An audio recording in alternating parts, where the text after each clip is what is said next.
waktu pertengahan, subuh dengan asar, harap diperhatikan. Dan ada ulama yang menyebutkan subuh dengan asar itu di antara doa-doa yang mustajab. Jadi begitu Anda berdoa, itu seketika nanti lebih mudah dijawab oleh Allah Subhanahu wa taala karena keadaannya langsung disampaikan kepada Allah. Ya, karena itu khusus salat subuh itu ada ayat langsung mengatakan semua bacaan kita termasuk doa, termasuk istighfar itu langsung sampai kepada Allah, disaksikan dan dijawab pada saat itu. Ya, di Quran surah ke-17. Ya, ayat ke-78. Ya, paling kiri sebelah atas. Quran surah 17 ayat ke-78. Aqimis salata liduluki syamsi ila ghasaqil laili wa qur'anal fajri. Inna qur'anal fajri kana mashhuda. Ya, tunaikan salat dengan benar dari mulai tergelincir matahari zuhur sampai matahari terbenam datang malam isya. Setelah itu qur'anal fajri, khusus untuk salat subuh. Kata Allah, perhatikan, dalam subuh kata Allah bukan hanya salatnya yang penting, tapi semua bacaannya. Quran al-Fajri, semua bacaan di waktu subuh, ya kana masyhuda, langsung disaksikan oleh Allah dan semua malaikat. Jadi kalau Anda istighfar subuh ya, istighfar. Makanya banyak sahabat Nabi yang saya sampaikan di awal-awal kemarin, ya pertemuan yang lalu, banyak sahabat Nabi termasuk Nabi mencontohkan ba'da subuh nggak langsung pulang. Ya duduk dulu, zikir dulu, bahkan sampai syuruk. Ya, ada yang berdoa, ada yang baca Quran, ada yang istighfar. Bahkan ada orang yang sebelum subuh sudah datang memenuhi masjid. Ya istighfar. Waktu sebelum subuh itu disebut dalam bahasa Arab dengan sahar namanya. Sahar. Jamaknya disebut dengan ashar. Nah, dalam Al-Quran disebutkan ada kebiasaan penghuni surga itu yang sering istighfar di waktu sahar. Jadi kalau Anda ingin lihat ahli surga yang diantaranya kata Quran, lihat nih orang-orang ini yang sedang istighfar di sahar menjelang subuh. Dan setelah tahajud. Jadi orang ini tahajud, selesai tahajud dia zikir, astagfirullah. Ada zikirnya Nabi Yunus, la ilaha illa anta subhanaka inni kuntu minadh dhalimin. Ada zikirnya Nabi Adam, Rabbana zalamna anfusana wa illam taghfir lana wa tarhamna lanakunanna minal khasirin. Ya. Ada zikirnya Nabi Muhammad sallallahu alaihi wasallam, ya, astagfirullah. Allahumma antas salam, minkas salam, tabarakta ya dzal jalali wal ikram, la ilaha illallah wa la syarika lah, lahul mulku wal hamdu wa huwa ala kulli syai'in qadir. Hadis Muslim nomor hadis 571 sampai 573. Intinya istighfar. Astagfirullah. Itu diabadikan di Quran di dua surah, di dua ayat berbeda.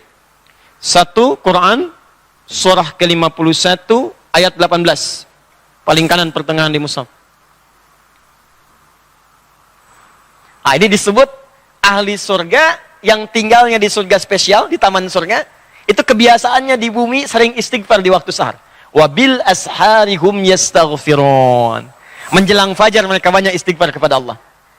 Ya, Anda bayangkan, saking paham mereka dengan waktu fajar, mereka nggak pengen terlambat. Sebelum fajar sudah datang. Nah, ini bedanya. Ya, maaf ya, saya ilustrasikan begini nih.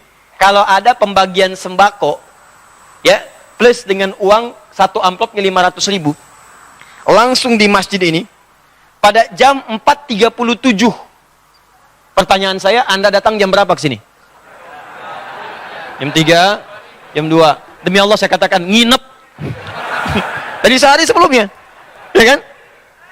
Nah, ini ada pembagian ampunan dari Allah. Kenapa nggak dikejar? Ada barakah, ada rahmat, ada pengabulan doa, ada penghapusan dosa. Ya, kan yang paling tinggi permintaan itu dalam Quran dan hadis. Yang paling tinggi permintaan, kalau Allah sayang pada seorang hamba, yang diberikan bukan dunia, tapi yang diberikan ampunan dari semua dosa. Itu ada di Quran surah ketiga ayat 31. Paling kiri sebelah atas, dengan Quran surah kedua di akhir ayat 222. Qul in kuntum tuhibbunallaha fattabi'uni yuhibbukumullah wa yaghfir lakum dzunubakum. Kata Allah, katakan Muhammad, kabarkan pada umatmu, kalau mereka serius mencintai aku, buktikan cinta itu dengan mengikuti engkau. Ikuti tuntunan Nabi. Dari mulai bangun tidur sampai tidur lagi. Nanti Allah akan berikan cintanya, yuhibbukumullah. Saat Allah berikan cintanya, yuhibbukumullah, apa yang diberikan oleh Allah? Wa yaghfir lakum dzunubakum. Maka yang pertama, mengampuni semua dosa-dosanya. Makanya kalau orang sudah diampuni dosa, berubah dia jadi orang baik. Jadi kalau dosa sudah nggak ada, cirinya, ciri dosa diampuni dan sudah tidak ada, maka Allah akan menjaga orang itu dari perbuatan dosa. Nih mata misalnya banyak dosa. Taubat kita, diampuni dosa mata, maka mata tidak akan bermaksiat lagi. Di begitu akan bermaksiat, dijaga oleh Allah. Tinggalkan. Haram. Tinggalkan. Suara hati kita muncul. Disebut burhan namanya. Ya.